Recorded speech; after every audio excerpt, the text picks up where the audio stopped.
Allora, siamo qui con Mister Giaroni, gara terminata, roller che l'ha spuntato su Seregno sul punteggio di 8-4.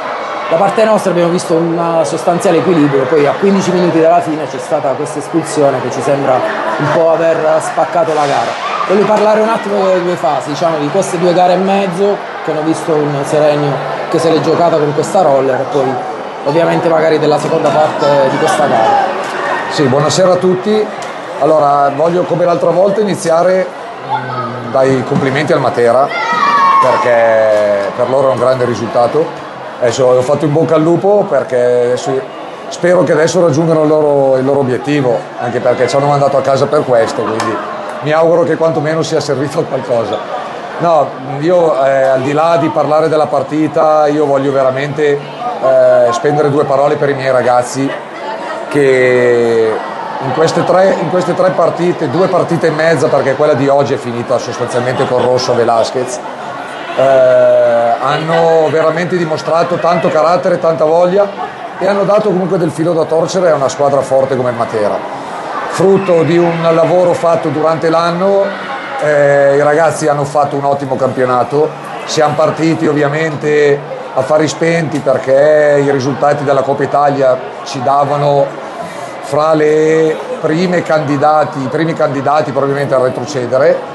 Invece durante l'anno questi ragazzi hanno dimostrato tantissimo, raggiungendo un obiettivo storico come i playoff e soprattutto poi arrivando a gara 3 qua a Matera contro, ti ripeto, una squadra veramente probabilmente di categoria superiore.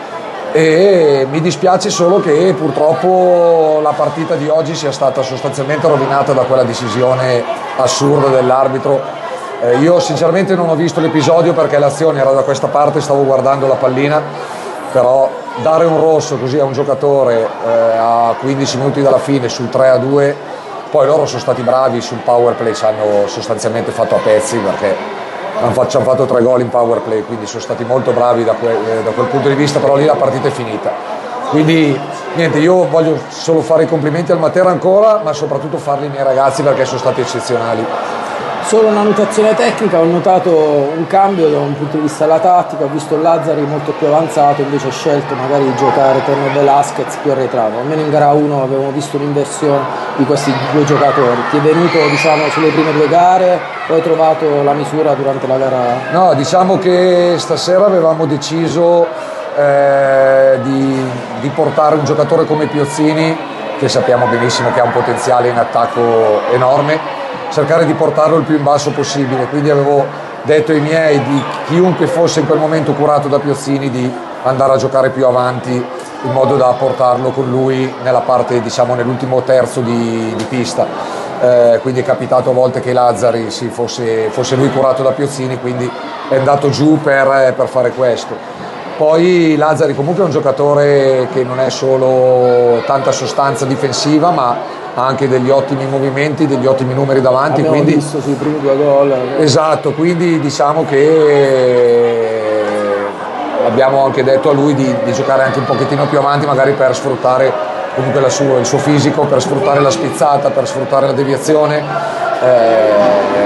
Diciamo che fino al rosso siamo stati veramente tanto in partita.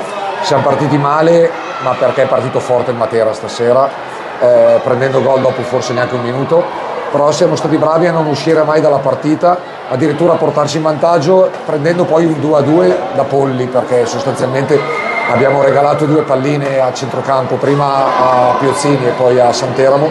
Sulla prima ci hanno graziato, sul secondo ci hanno fatto il 2-2, poi il 3-2 è venuto sul 10° fallo, ma nonostante quello siamo sempre stati lì in partita.